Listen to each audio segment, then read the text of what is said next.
Բարև ձեզ, ողջունում եմ ձեզ մարտական եղբայրությունից, սա քաղաքական օրագիրն է, ես Հրանտ Տեր-Աբրահամյանն եմ։ Այսօր կվերադառնանք մեր sense ասած ավելի կանոնավոր խոսակցության ձևաչափին, վերջին շրջանում մենք, եթե հետևել եք, ավելի շատ խոսում ենք մարտական եղբայրությունից, մեր ստեղծվելիք կուսակցությունից, ազգային հեղափոխություն կուսակցությունից, ծրագրերից, գործերից, մոտեցումներից, թիմից եւ այլն, բայց երևի ժամանակն է արդեն վերադառնանք մեր ավելի կանոնավոր ձևաչափին նաև, մանավանդ որ կարևոր իրադարձություններ թե Հայաստանից դուրս, թե Հայաստանի ներսում տեղի ունենալու, որոնք մեր մեկնաբանմանը կարծում եմ արժանի են։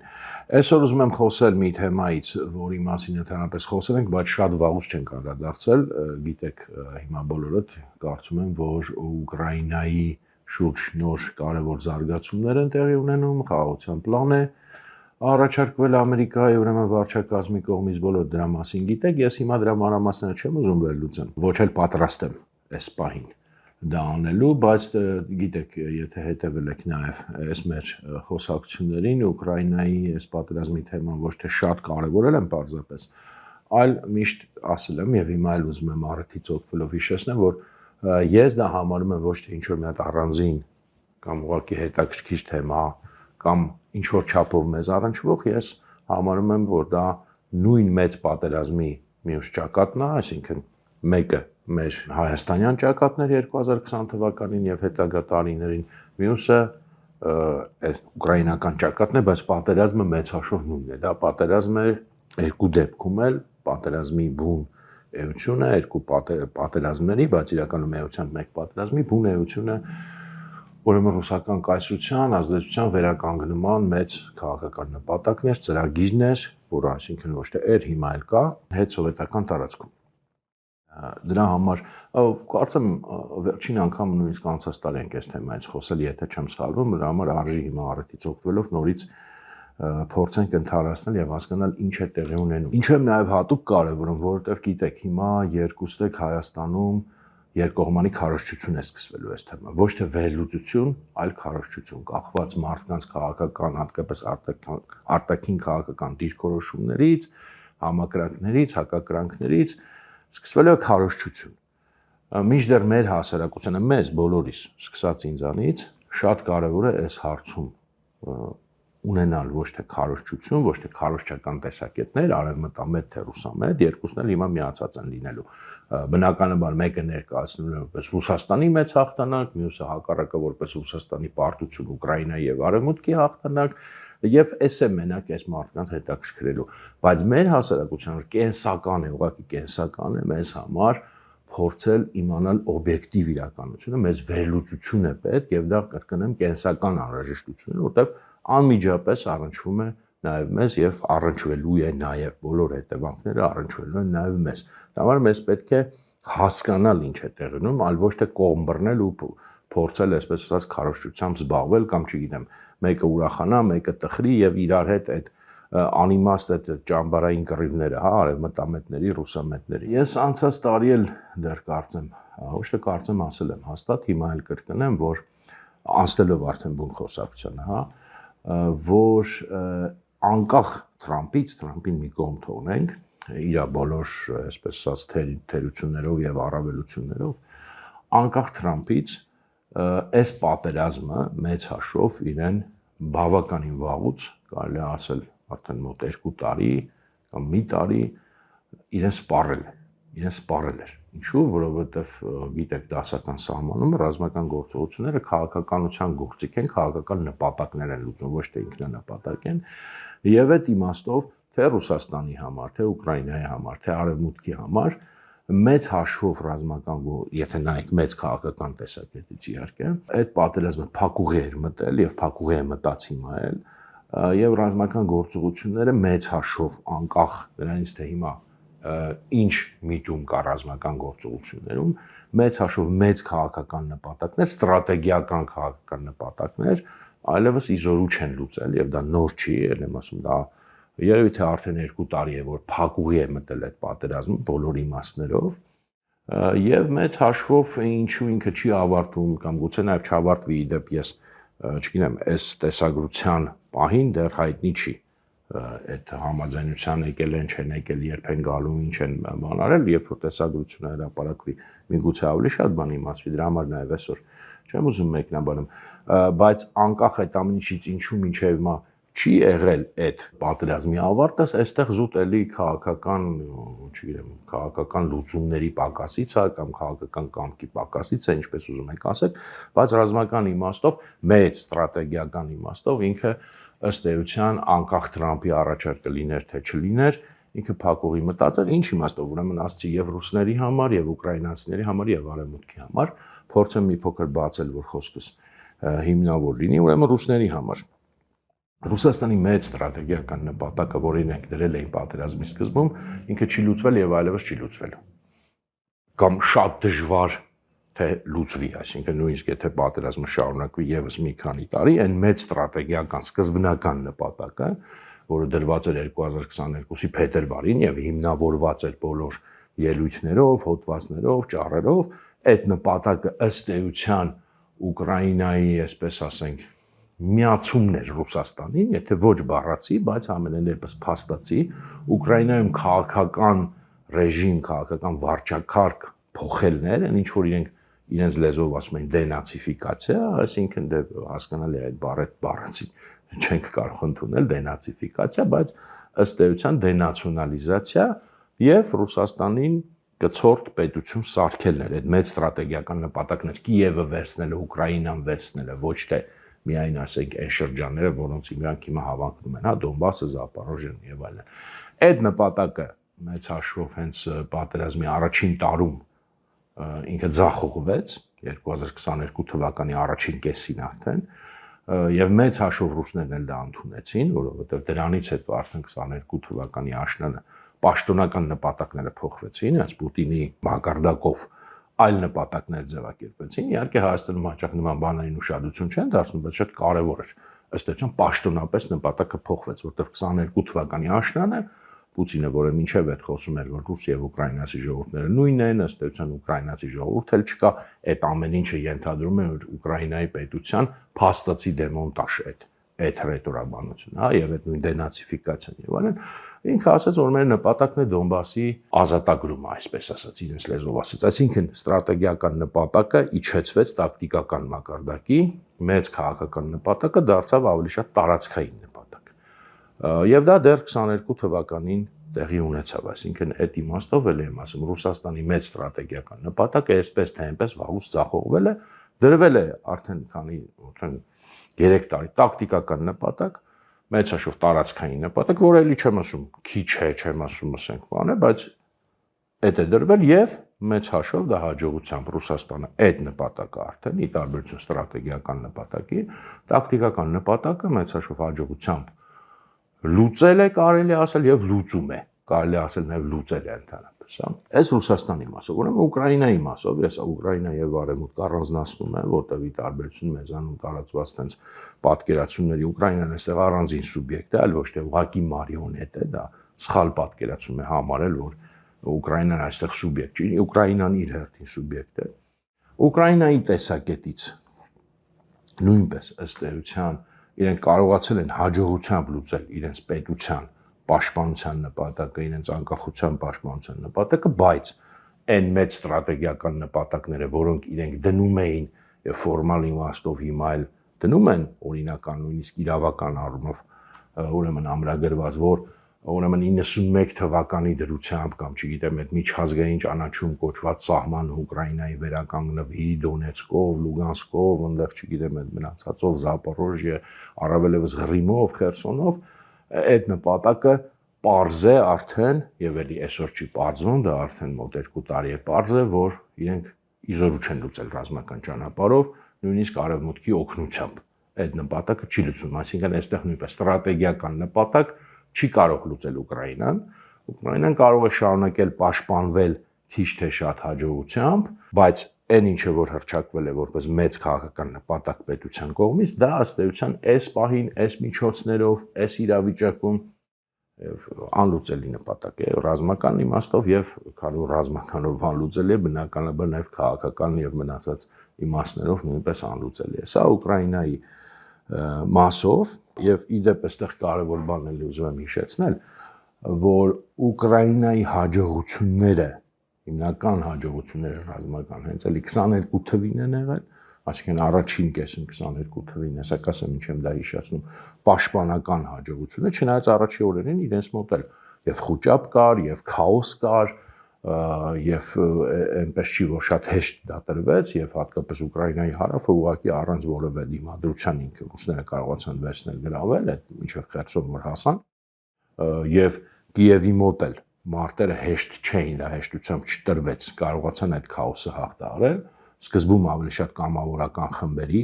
օգնությամբ, որտեղ ռեգուլար բանակը սկզբում հենց դա փլուզվում էր, բայց այն մարտիկ, որոնք գաղափարական տրամադրված էին այդ ավելի շուտ sense կամավորական կամ կես կամավորական, այսպես ասած ռազմական միավորները առաջին դիմադրությունը կազմակերպված իրենց ցույց տվեցին եւ պետությունն էլ իրեն ճիշտ պահեց, ճիշտ դրսևորեց եւ կարողացան դա հաղթահարել։ Եվ 22 թվականի երկրորդ կեսին, երբ որ հաջող ուրեմն հակահարձակումներ կարողացան իրականացնել հատկապես Խարկովի շրջանում։ Ես այն չեմ հիշեցնում եւ շեշտում եւ էլ եմ անդադ շեշտում, որովհետեւ դա բարձր ինչի որտեղ Հայաստանում լրիվ այլ փիլիսոփայությամբ են այս ամեն ինչը փորձելու բացատրել։ Ես շեշտում եմ, որ այդ հաջողությունները, որ հիմնական հաջողությունները ռազմական, որոնք Ուկրաինան ունեցավ, դա այն փուլում էր, երբ որ արևմուտքի աջակցությունը նվազագույն։ Դուք կհիշեք 22 թվականին դեռ ոչ ծանր տեխնիկային համաձայնվում վաճառել Ուկրաինային, այդ հետո այդ ամեն ինչը եկավ զրահատեխնիկան, տանկեր, չգիտեմ, հրետանի, հեռահար ավելի հրթիռներ եւ այլն եւ այլն։ 22 թվականին այդ ամեն ինչը չկար եւ այդ հարցը շատ չէին էլ համաձայնվում, զգուշանում էին այն ժամանակ դեռ հատկապես եվրոպացիները, բայց նաեւ ամերիկացիները, ինչին որ ուկրաինացիները կարողացան հասնել ռազմաճակատում մեծ հաշվով, էլի որոշ չափի իհարկե արևմուտքի քաղաքական աջակցությունը կար, տնտեսական են ոնց որ սանկցիաների աջակցությունը կար, բայց անմիջական ռազմական աջակցությունը այդ պահին նվազագույն էր համեմատած հետագա տարիների հետ։ Սա անպայման պետք է հիշենք եւ այդտեղ ուկրաինացիները կարողացան հասնել հաջողության իրենց ուժերով մեծ հաշվով, իրենց խելքով, իրենց տակտիկական մտածողությամբ եւ իրենց եղած ռազմական ուրեմն փորձով։ Հետագայում արդեն 23 թվականին, այ հիմա վախենամ թվերը խառնեմ, բայց 23 թվականին էր իմ հիշելով իհարկե պետք է որ հաստատ ճիշտ հիշեմ։ Այդ մեծ հակահարձակումը ուկրաինական, որը այդպես ամիսներով նախապատրաստվեց եւ այլն, սրա մասին շատ եմ խոսել, չեմ ուզում կրկնել նորից միտքս եւ ձախողվեց։ Դա արդեն այն ժամանակ էր, երբ որ արևմուտքի աջակցությունը շատ ավելի մեծ չափերի հասավ, ըստ էության եւ այդ հակահարձակումը միասնական էր պլանավորվել, դա արդեն միայն ուկրաինացիները չէին պլանավորել եւ ի տարբերություն 22 թվականի հակահարձակողական գործողությունների, որոնք այլ տակտիկայով էին ավելի sense ոնց որ փոքր ուժերի տակտիկայով, այստեղ դասական կլասիկ sense հակահարձակման փորձ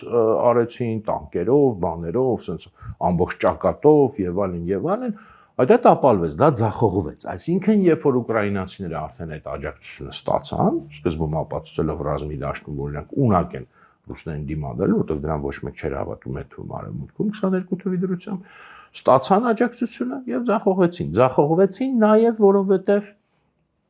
արևմուտքի աջակցությունը բացի այդ տեխնիկականից ենթադրում էր նաև այլ գործոններ, որոնք իրական շատ խանգարեցին այդ հակահարձակման կայացմանը նախ այդ ստրատեգիական իմաստով, երբ որ ըստ էության դրանց փորձեցին հենց դասական, sense ասած երկրորդ համաշխարհային կանոններով հակահարձակում անեն, երկրորդը որովհետև արևմուտքի լրատվամիջոցները օրնի բուն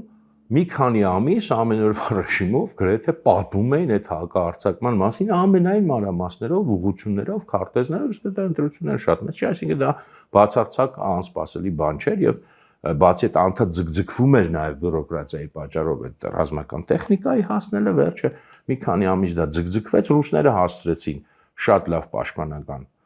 ուրեմն պատրաստվել եւ արդեն ըստ էության դա ձախողվեց եւ մեծ զոհերի բերեց էլի դեպ զոհերի զգալի մասը հենց այդտեղ ա եղել, որովհետև հաջող հակահարձակումների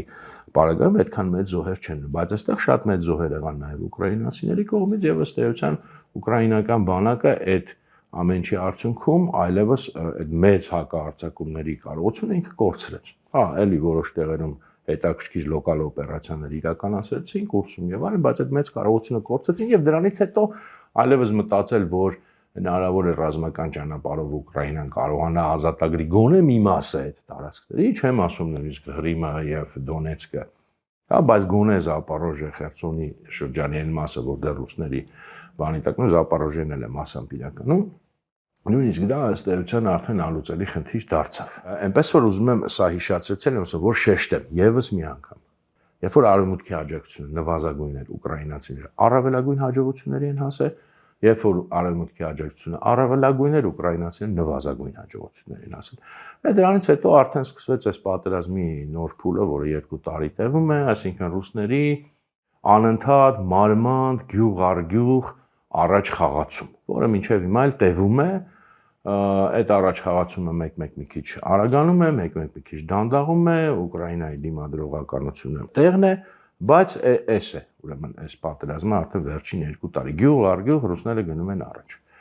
Հիմա ուրեմն Ուկրաինայի մասով էլ ստրատեգիական նպատակները ըստ էության լուծելի չեն։ Եվ արևմուտքի մասով։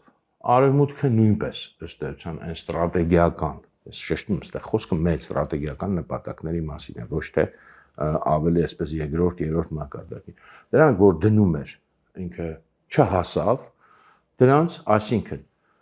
ենթադրվում էր, ենթադրելի էր, որ այն տնտեսական, քաղաքական, դիվանագիտական ճնշման տակ Ռուսաստանում պետք է ճգնաժամ հասունանա, բայց Ռուսաստանի քաղաքական համակարգը դիմացավ, այսինքն այդ երկրի քաղաքական համակարգը չփլուզվեց, չնայած ճգնաժամեր եղան, օրինակ այդ Պրիգոժինի հետ կապված, որ տենց էլ շատ լավ չհասկացանք ինչ եղավ, բայց գոնե արտաքուստ դա լուրջ ճգնաժամ էր, տնտեսական համակարգը չփլուզվեց, դիմացավ եւ միջազգային հարաբերություններում նույնպես Ռուսաստանը արևմուտքից զատ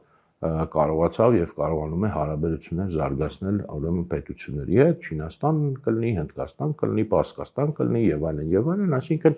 այս 3 խնդիրներից ոչ մեկը չլուծվեց, մեծաշով իմաստը դա էր այդ բոլոր ճնշումների, որովհետեւ ընդհանրապես պատերազմները ոչ թե հաճախ, այլ մեծ հաշվով հաղթվում են ոչ միայն ռազմի դաշտում, այլ երբ որ քաղաքական համակարգերը չեն դիմանում, տնտեսական համակարգերը չեն դիմանում, բազմաթիվ օրինակներ կա, օրինակ 1918 թվականին Գերմանիան ռազմի դաշտում մեծ հաշվով չէր պարտվել, որոշակի անհաջողություններ կրել, բայց Ֆրանսիայի հյուսիսը դեռ օկուպացիայի տակ էր, երբ որ գերմանացիները գնացին,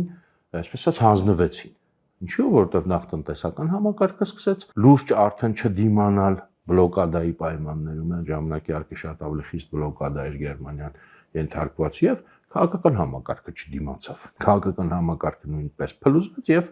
Գերմանիան գնաց հանձնվեց, չնայած ռազմի դաշտում պարտություն չկրեց։ Նույնը այստեղ ենթադրելի էր, որ այս պետք է Ռուսաստանի հետ լիներ, բայց դա չեղավ, ակնհայտ է, որ դա տենց հեշտ հասանելի նպատակ չի, կարող է մի 10 տարի էլ եթե տևի, չնայած խիստ կասկածում եմ, բայց այս պահին դա այդպես է, այսինքն արևմուտքը նույնպես այստեղ մեծ հաշվով չի կարող լուծել ստրատեգիական խնդիրներ եւ այդ իմաստով նույնպես այստեղ ամեն ինչ մտել է փակուղի։ Ես նաեւ սա ինչի համար եմ շեշտում, որովհետեւ Հայաստանում շատ կներեք, բայց պարզունակ պատկերացումներ կան պատերազմի ելքերի մասին, այդ կապիտուլյացիա բան տենց, բայց ես ընդհանրապես ասել եմ, կապիտուլյացիա բառի օգտագործումը ի թիվս այլ բառի Հայաստանում պետք է արգելվի, որովհետեւ նույնիսկ այսպես բարձր մակարդակի քաղաքական գործիչները բացարձակ անտեղի են դա օգտագործում։ Ես մի ամբողջ հաղորդում եմ նվիրել մեր պայքարը շարքում, թե ինչ բան է այդ կապիտուլյացիան ի վերջո, բայց դա հասկանալի է, դա տենց շատ մեծ օգուտ չի կարող բերել այդ մի հաղորդումը, շարունակել է տեղի անտեղի անիմաստ եւ էլի մեր հասարակության ընդհանուր մոլորության մեջ մտցնելով այդ բառը օգտագործել, պատերազմի մեծ մասը չի ավարտվում սենց շատ ակնհայտ ելքով։ Եվ դրա համար այստեղ շատ կարևոր է դառնում քարոզչությունը։ Այսպես ասենք, այս պատերազմը նույնպես, եթե ինքը ավարտվի, ինքը տենց շատ ակնհայտ ելք չի ունենալու, այսինքն ով է հաղթող, ով է պարտվող։ Երկու կողմերն էլ ունեն եւ հաջողություններ եւ ձախողումներ։ Հիմա մեկը կարող է ասել ոչ ոքին ու ոչ ոքին էլ, բայց իրականում հաջող տերմին չի, հա, որտեվ էլի հաղթանակը եւ պարտությունը որոշում է նրանով, թե դու քո քաղաքական հռչակած նպատակների հասել ես թե չէ եւ եթե հասել ես որին ես հասել, որին չես հասել։ Էսա, այսինքն դա մի քիչ ավելի բարդ հաշվարկ է այդ դեպքում ենթադրում եւ այստեղ մտնում է քարոզչությունը եւ սկսում է ավիրել, այսպես ասած, մարդկանց գիտակցությունը։ Դրա համար եմ ես շեշտում, որ այս ստրատեգիական նպատակներ, տակտիկական նպատակներ, որովհետեւ մենք կարողանանք ճիշտ հասկանալ, ճիշտ վերլուծել եւ չտրվել այդ անիմաստ դատարկաբան քարոզչությանը։ Հիմա մի երկու բան էլ ավելացնեմ այս պահի ռազմական իրավիճակի մասին, որտեվ սա էլ է կարևոր, մի քանի իմաստով է կարևոր։ Նախ այս պատերազմը, այս ռազմական գործողությունները ըստ էության բավականին վաղուց տարիների ընթացքում կարելի ասել դեգրադացիայի մեջ է, սա պատերազմի դեգրադացիա է։ Մի քիչ տարօրինակ կարող է հնչել պատերազմի դեգրադացիան ինչ է։ Բայց սա կլասիկ դեգրադացված պատերազմ է, որտեղ ուրեմն լուծվում են լոկալ փոքր տակտիկական մակարդակի խնդիրներ, ասենք գյուղերի, չգիտեմ, գրավում, թեկուզ քաղաքների գրավում փողոց առ փողոց, շատ մեծ զոհերով մեծ հաշվով եւ հիմնականում այսպես ոչ առանց ուրեմն լուրջ համարվող ծանր զենքերի օգտագործման, հա, հիմա մի քիչ պրիմիտիվ եմ ձևակերպում, սա շատ նման է առաջին համաշխարհային պատերազմին, որը նույնպես ըստ էության պատերազմի դեգրադացիա էր եւ այդպես է ես չեմ ձևակերպում, այդպես է ձևակերպվել նաեւ ռազմական պատմության, ռազմական տեսության մեջ հետագայում, բայց այստեղ մեծ գայթակղություն կա, որովհետեւ մարդիկ նայում են միշտ վերջին պատերազմների փորձին, վերջին մեծ պատերազմի փորձին, օրինակ հիմա Ուկրաինայի պատերազմի փորձին, իհարկե այդտեղ լիքը բան կա սովորել ռազմատեխնիկական իմաստով, ես այդ հարցերի մեջ չեմ խառնվում։ Ես ռազմատեխնիկական հարցերի հաստատ մեղմ ասած մասնագետ չեմ, ես վերցնում քաղաքական կողմը հարցի եւ ստրատեգիական մեծ էլի քաղաքական մասը, բայց այդ մեծ գայթակղություն կա վերցնել բառացի եւ ասել հիմա պատերազմը էսպես է լինելու, ոչ, ես կարծում եմ, որ չի կարելի տենց բառացի վերցնել, տենց բառացի փոխարել, շատ բաներ կարելի է վերցնել, բայց սա պատերազմի, այսպես ասած, ճիշտ ձև չի, անկախ նրանից դա վերջին պատերազմը թե նախավերջին պատերազմը, որտեղ կան ավելի մեծ ռազմական պատմությամբ ապացուցվող օրինաչափություններ, որ ամեն դեպքում ռազմական գործողությունները, որոնք մեծ զոհերով փոքր խնդիրներ են լուծում, դրանք այսպես ասած մեծ հաշվով այդ պատերազմը վարող երկրների քաղաքական ռազմական համակարգերի թերությունների մասին է խոսում, այլ ոչ թե որ պատերազմը ժամանակակից այսպիսին է։ Շատ հաճախ այդ ցիկլերը փոխվել են աշխարհի պատմության մեջ եւ այդ իմաստով այստեղ ուսանելի է նա, որ պատերազմը ռազմական գործողություն չի կարելի հասցնել այս տակտիկական զուտ խնդիրներ լուծելու մակարդակին։ Հիմա սա ճիշտ է մեծ թեմա է, ես sense իմիջիալուց հիշատակեցի, բայց կարևոր է հասկանալ, որ սա լավորից չի, որ կողմերը այս տիպի պատերազմ են վարում, եւ Ռուսաստանի լավորից չի, եւ Ուկրաինայի լավորից չի։ Եվ դա հետևանք է նաեւ այն նախորդ ավելի մեծ գործողությունների, ստրատեգիական գործողությունների ձախողման, այսինքն այստեղ քաղաքական տակտիկականը եւ ռազմական տակտիկականը իրար հետ ձեռք-ձեռքի բռնած է գնում։ Մյուս կարևոր բանը էլի, որ շատ ես կուզենամ հիշատակել եւ ամրագրենք, որ տեսեք ուկրաինական բանակը, այո, վերջին կարելի ասել տարիների ընթացքում գրեթե ու բացառություններ կան, բայց գրեթե անընդհատ նահանջում է եւ այսօր էլ եթե նայեք ամենօրվա ռեժիմով գրեթե կա ռուսական առաջխաղացում։ Եվ այստեղ էլի քարոզչությունը ասում է դե տեսնում եք պարտվում են։ Բայց շատ կարևոր է հասկանալ էլի պատերազմները վերլուծելու, իհարկե ուկրաինացիք այսօր չեն հաղթում հաստատ ռազմի դաշտում, բայց շատ կարևոր է հասկանալ ռազմական գործողությունների վերլուծության դեպքում եւ դրանց քաղաքական հետևանքների վերլուծության դեպքում, որ այստեղ միշտ չի խոսքը զուտ տարածքային կորուստներ եւ առաջխաղացումների մասին։ Իհարկե դրանք շատ կարևոր են, բայց ավելի կարևոր է նա, որ չնայած այդ ամեն ինչի նախ ուկրաինական բանակը չի կորցրել իր ռազմունակությունը, իր մարտունակությունը եւ ուկրաինական պետությունը չի կորցրել իր դիմադրողականությունը, այսինքն իրենք շարունակում են պաշտպանվել, նահանջելով, կռվելով են նահանջում, այլ ոչ թե որովհետեւ շատ կարևոր տարբերություն է, դու կռվելով ես նահանջում, ամեն մետրի համար, ամեն չգիտեմ կիլոմետրի համար դա է քո մարտունակության ցուցիչը, թե ուղղակի ասենք բարոյալակվում ու փախնում ես, ինչպես հաճախ նաեւ պատմության մեջ լինում է։ Այսինքն 1-2 այդ պարտություն եւ արդեն մարտունակությունը կորում է, այլ թշնամուն ջանք չի պահանջում, ինքը մեծ տարածքներ գրավի եւ ըստ էության մեծ խնդիրներ լուծի։ Ուկրաինական բանակը ցայսօր չի կորցրել այդ մարտունակությունը, նախ որտեղ նահանջում է կռվելով եւ այդ նահանջելն էլ այսպես մետրերով, կիլոմետրերով նահանջի, երկրորդը որովհետեւ անդադար անընդհատ էլի սա ես ռազմական ծոր լուրերից եմ վերցնում, որոնք ամենօրյա էլի մեր վերլուծական խումբը պատրաստում է այդ ամփոփումները եւ ես միշտ չէ, բայց փորձում եմ հասցնել կարդալ ամենօրյա գրեթե ռեժիմով հակագրողներ կան, ոչ թե հակահարձակումներ մեծ, այլ հակագրողներ, այսինքն Ուկրաինայից այլ պաշտպանության ձև է, դու անդադար պետք է հակագրոհես։ Եվ սա նույնպես ցուցիչ է մարտունակության։ Եվ քաղաքական իմաստով պետությունը դիմադրողականությունը չի կորցրել։ Սա էլի շատ կարևոր է, որովհետև պարտությունները, մեծ պարտությունները գալիս են ոչ թե նրանից, որ ասենք, չգիտեմ, ճիշտ հասկացեք, տարածքներն էլ կարևոր են, բայց մեծ պարտությունը գալիս է ոչ թե տարածքային կորուստներից, այլ այն ժամանակ, երբ որ սա էլի դասական սահմանում է իմը չի, երբ որ պետության դիմադրողական կամքը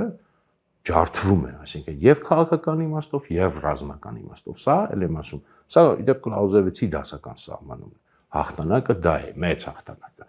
Իսկ երբ որ դու դրան չես հասել, այո, դու կարող ես հասնել հաջողությունների, կարող ես դրանք նույնիսկ ամրագրել պայմանագրով, բայց դա այդ մեծ հաղթանակը չի եւ հաստատ կապիտուլյացիա եւ այլն ընդհանրապես դրա մասին խոսք չկա, հա, երբ որ պետությունը եւ բանակը իր դիմադրողականությունը պահպանում է մինչեւ վերջ, դա խոսք չկա ջախջախման մասին եւ առավելևս այն ինչը որ Հայաստանում տենց շատ մշուշոտ եւ անորոշ հասկանում են կապիտուլյացիա բառի տակ։ Մեզ համար ինչն է կարեւոր արդեն անցնենք sense ասած ամփոփելուն, բնականաբար առաջին հարցը, բայց պատասխան դեռ էս պայն ես չեմ տալու եւ չեմ կարող ձևակերպել վերջնական, առաջին կարևոր հարցը, եթե այս խնդիրը ամեն դեպքում ինչ որ մի, այսպես ասած, պայմանական ու լուծում բառը չեմ սիրում էլ, որտեղ մեր մոտ էլ է շատ չարաշել, ինչ որ մի հանգրվանի հասնի պայմանագրային, այսինքն ավարտվի պատերազմը, իհարկե մեզ համար թիվ 1 հարցը այստեղ դառնում է, թե ինչպես եւ երբ եւ ինչ միջոցներով են ռուսները ավելի ակտիվանալու մեր տարածաշրջանում։ Որ դա լինելու է, ես չեմ կասկածում ոչ մի վարքյան, որ իրենք դա փորձելու են անել, բայց ինչպես, ինչ միջոցներով, երբ եւ այլն, սա առանձին մենք պետք է փորձենք հասկանալ։ Սա դնում եմ որպես հարց դրա համար էս բան։ Ինչպես եւ երբ եւ ինչ միջոցներով։ Երկրորդը էլի առը հենց սկզբից էլ հիշատակեցի քարոզչությունը եւ ընթացքում էլ հիշատակեցի եւ հիմա էլ ամենավարտին այս մեր խոսակցության ուզում եմ ձեզ ուղղակի խնդրել ժողովուրդ ջան, չտրվեք քարոզչությանը երկուստեք, չտրվեք եւ արևմտամետների եւ ռուսամետների քարոզչությանը չտրվեք, որովհետեւ դա ձեր կենսական շահերից է բխում եւ մեր երկրի կենսական շահերից է բխում դրան չտրվելը։ Եվ ընդհանրապես դա նաև լավ է, ինտելեկտը վարժեցնելու համար էլ է լավ։ Այսօրվա աշխարհում դա թիվ 1 կարևոր բաներից է նույնիսկ կենցաղի համար, որ դու չտրվես տեղեկատվական տարբեր, այսպես ասած, մանիպուլյացիաներ։ Երկու կետով էլ ասեմ, ուրեմն նախ արևմտամետների քարոզչությանը չտրվել։ Ինչ իմաստով։ Որ տեսեք Ռուսաստանը պարտվեց, թուլացավ, մեր տարածաշրջանից գնաց, հիմա էլ է թուղթը կստորագրի վերջ։ Չէ, ոչ մի վերջ չկա, Ռուսաստանը չի վերջացել, Ռուսաստանը որոշ չափով այո ձախողումներ է ունեցել, կարևոր ձախողումներ, եմ ասում, ստրատեգիական խնդիրը չի լուծել, սա օբյեկտիվ պետք է մենք անպայման ամրագրենք, բայց Ռուսաստանը չի փլուզվել, Ռուսաստանը ես իմ ինչ ձևի չի թուլացել եւ Ռուսաստանը չի գնացել էլ մեծ հաշվով մեր տարածաշրջանից իրականում, որքան էլ լատվա, դա տենց հեշտ չի կարող լինել, պարզապես, այո, ժամանակավոր пассивացել է, բայց հաստատ չի գնացել եւ ել ավելի հաստատ ինքը իր ծրագրերում, իր պլաններում այդ թվում մեր տարածաշրջանի հետ կապված չի կարող եւ չի փոխել ոչ մի բան։ Հարցը միայն նա է, թե ինքը երբ նորից իրեն պատրաստ կհամարի կամ իրավիճակը հարմար կհամարի նորից անցնել այդ պլանների իրագործմանը, այսինքն իր ազդեցության տարածմանը եւ մեծ հաշվով անկախության այս տարածաշրջանի նաեւ երկրների, այդ թվում իհարկե նաեւ Հայաստանի անկախության վերացմանը ֆիկցիայի, այսինքն թղթի վրա անկախություն, բայց փաստացի են ինչ որ իրենք 20 թվականի պատերազմով էլ փորձում էին լուծել, բայց Ուկրաինայի պատերազմը խանգարեց։ Ուրիշ բան չի խանգարել, դա ասել եմ։ Չմտածեք, որ Հայաստանի ներսում ինչ որ բան դրան խանգարել է կամ խոչընդոտել է։ Խանգարել է միայն ուկրաինացիների դիմադրությունը, այնպես որ այս քարոզչությանը մի տրվեք, որ վերջ Ռուսաստանը գնաց կամ որ ասում են նույնիսկ բավականին խելացի մարդիկ, որ դե ռուսները կամովին տալիս են, ձեր ցավը տնը ոնց կարող նման բան լինել։ Չի լինելու դա երբեք, դա երբեք չի լինելու։ Աշխարհի վերջը կգա, բայց Ռուսաստանը կամովին իր ազդեցության գոտիները ոչ մի բանի չի փոխանակի եւ չի տա։ Դա ուղղակի կայսրությունների DNT-ի մեջ է գրված։ Դա ոչ թե նույնիսկ ասենք ինչ որ տենց ուղղակի դա անհնար բան է։ Կայսրությունները ունեն մշտական նպատակներ, դա նույնիսկ իրեն կարող է մինչև ենթագիտակցության մակարդակում միշտ իրագործեն։ Եվ այս քարոզչությանը մի տրվեք։ Մեր մոտ շատ հեշտ են այդպես բաներ անում։ Ռուսաստանը պրծավ, Թուրքիան պրծավ, հեսա Էրդողանը չգիտեմ ինչ կլինի։ Հիշում եք, օրինակ Թուրքիան երկրաշարժ եղավ, մարդիկ լուրջ քննարկում են, ասում են, վերջ Էրդողանը պրծավ։ Շատ թեթև ու հեշտ մեր փորձագետներն էլ են այդ շատ հեշտ այդ հարցերը լուծում։ Խնդրում եմ ժողովուրդ մի տրվեք նման բաներ, ես վախացնելու համար բնականաբար չեմ ասում, մենք իրավիճակը լուրջ սթափ գնահատենք։ Ռուսաստանը կա եւ Ռուսաստանը իր քաղաքականությանը վերադառնալու է, հարցը երբ, ոնց եւ ինչ միջոցներով։ Եվ իդեպ հիշեցնեմ, վաղուց չեմ հիշեցրել, որ շատ ցանկալի է, որ դուք աջակցեք եւ միանաք մեր ընդհանուր գործին տարբեր իմաստներով, դուք կարող եք ամենապարզ ձևերը գրանցվել մեր YouTube ալիքին, հետևել մեր Facebook-յան էջին, կամ լայքեր նույնիսկ կարող եք դնել եւ տարածել, գրանցվել գրվել մեր Patreon-ին, շատ կարեւոր է, գալ մեր գրասենյակ, զրուցել, ծանոթանալ, ներգրավել մեր ակտիվությանը, ես ներկայացրել եմ մենք ինչ ուղղություններ ունենք, ինչ խմբեր ունենք եւ ինչ նպատակներ ունենք եւ ինչի կարիք ունենք, ավելի մանրամասն այդ կարիքներն եկե ներկայացնենք, եւ այսքանը էլի բաներ կան, բայց այսքանով առայժմ սահմանափակվենք։ Մյուս կողմի քարոշչությունը։ Սա էլ բոլորին է ձեռնտու ախր, հիմա ասել, որ տեսակ Ուկրաինան պարտվեց, կապիտուլյացիա եւ այլն, ասենց այդ եւ Նիկոլենցա ձեռնտու եւ այստեղի ընդդիմությանը, որովհետեւ ռուսամետ են, եւ ընդհանրապես մեզ էլ դա ենթագիտակցորեն ասենց շոյում է, որտեվ ասենք դե տեսեք իրանք էլ չկարողացան։ Չէ, համեմատելու իրավիճակներ չեն, ժողովուրդ ջան, համեմատելու չի կարելի համեմատել այն նույնիսկ եթե այսօր այդ թուղթը ստորագրվի, այն կորուստները, այո, նաև կորուստները, որ Ուկրաինան ունեցավ, բայց նաև ձեռքբերումները, այն ինչ մեր նոյեմբերի 9-ի հետ երբեք սրանել չտրվեք։ Եվ սա ասում եմ ոչ թե հանուն ինչ որ քարոզչական կամ ներքաղաքական դիրքերի, այլ որովհետեւ մենք ճշմարտությունը իմանանք։ Ուկրաինայի պետությունը կարողացել է անկախ ամեն ինչից պաշտպանել իր անկախությունը։ Ուկրաինական ղեկավարությունը անկախ նրանից ոնց իրենց վերաբերվենք եւ Ուկրաինայի ռազմական ուժերը ոչ մեկ կարողացել են պահպանել են մինչև այսօր իրենց դիմադրողականությունը եւ իրենց մարտունակությունը։ Էլ եմ ասում, իրենց անկախության խնդիրը լուծված է։ Այո, իրենք ունենալու են տարածքային կորուստներ, բայց իրենք պատերազմի քաղաքական էությունն են հասկացել, որ դա տարածքային չի վերջ, այո, տարածքները շատ կարևոր են, այո, իրենք էլ ձևակերպել էին, որ դրանք պետք է հետ վերցնենք, բայց ի վերջո սա անկախության պատերազմ էր Ուկրաինայի եւ անկախության հարցում իրենք հաջողությամբ են դուրս գալիս։ Նույնը մեր մոտ էր։ Մենք ոչ թե մեր Ղարաբաղյան պատերազմն ենք պարտվել, մենք մեր անկախության պատերազմն ենք պարտվել, ինչ էլ այսօր ասեն այսօրվա այս ղեկավարները, որ մենք անկախություն ենք ձեռք բերել, դա ծիծաղելի է, պարտությամբ մենք անկախություն չենք ձեռք բերել։ Մենք ընդհանրապես դադարել ենք այս տարածաշրջանում սուբյեկտ լինել, իսկ փաստացի անկախությունը կորցրել ենք։ Համեմատելու բան չի, նաև շատ կարևոր է, որ ինչով էլ եւ երբ ավարտվի այս պատերազմը, այն զինված ուժերը, որ այսօր Ուկրաինան ունի շնորհիվ այդ փորձի, այդ թրծվածության, դա լրջագույն գործոն է դառնալու ամբողջ Եվրոպայի համար։ Դա այդպես չի, որ պատերազմը վերջացավ, այդ զինված ուժը դառնալու է լրջագույն զինված ուժ եւ լրջագույն ուժային գործոն։ Հիմա այստեղ արդեն հարց է իմ համար, եթե ուկրաինական քաղաքական էլիտաները կարողանան դա օգտագործել քաղաքական իմաստով կապիտալիզացնել, այստեղ ես չգիտեմ, մի քիչ կասկածում եմ, որ իրենք էլ այդքան շատ բան չեն, բավականին գավառական կարող մտածողություն ունեն եւ խեղճացած մի քիչ sense իրան զգան, եթե իրենք հասկանան, որ հակառակը իրենք հիմա Եվրոպայի մասշտաբով ուժային գործոն է, դա նաև քաղաքական շատ լուրջ հետևանքներ կարող է ունենալ եւ Ուկրաինան կարող է իր փաստացի կարգավիճակը նաև միջազգային հարաբերությունում շատ բարձրացնել։ Սա որպես հնարավորություն եմ ասում, սա կրկնեմ, կախված է արդեն իրենց քաղաքական էլիտայից, բայց ռազմական իմաստով հաստատ գործ ունի։ Եվ ելի եմ խնդրում, հորդորում երբեք ու երբեք չհամեմատել այն ինչ որ տեղ ունեցավ մեր մոտ, այսինքն դիմադրողականության շատ արագ կորուստ եւ քաղաքական իմաստով, ռազմական իմաստով այդքան չէ, մեր բանակը ամեն դեպքում, հա, բացի ճակատի որոշ մասից մնացած հատվածներում մեր բանակը չի փլուզվել մեծաշուար շատ դժվար բաներ են իրավիճակներ են, բայց ես չի ասում եւ մեր ժողովուրդն էլ հաստատ չի հիմնականում այստեղ պետության խնդիրն է, որ մեր պետության դիմադրողականությունը ուղղակի նվազագույն չափեր եւ շատ արագ հանձնվեցին, նաեւ տրվեցին այդ քարոզչությանը եւ ներքին եւ արտաքին եւ ստացան ինչ որ ստացան, հիմա իհարկե ահավոր կուզենան իրանք էլ այնպես ներկայացնել ռուսական քարոզչությանը զուգահեռ այստեղ շահերը իրենց համընկնում են եւ ռուսամետները եւ արտաքուստ ոչ ռուսամետ այսօրվա ղեկավարությունը այնպես ներկայացնում տեսակ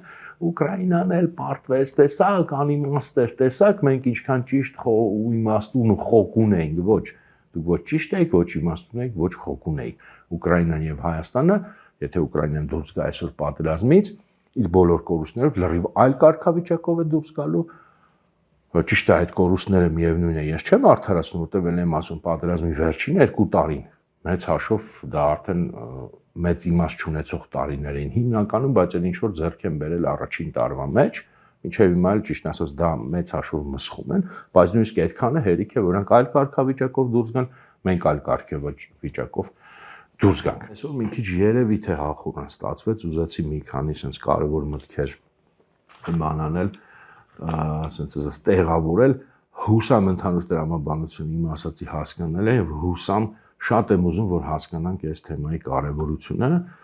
եթե առիթներ էլի կլինեն, միգուցե էլի փորձենք խոսալ, ավելի բացենք այս թեման եւ սրա հետ անհիշվող թեմաները, շնորհակալություն, հանդիպենք։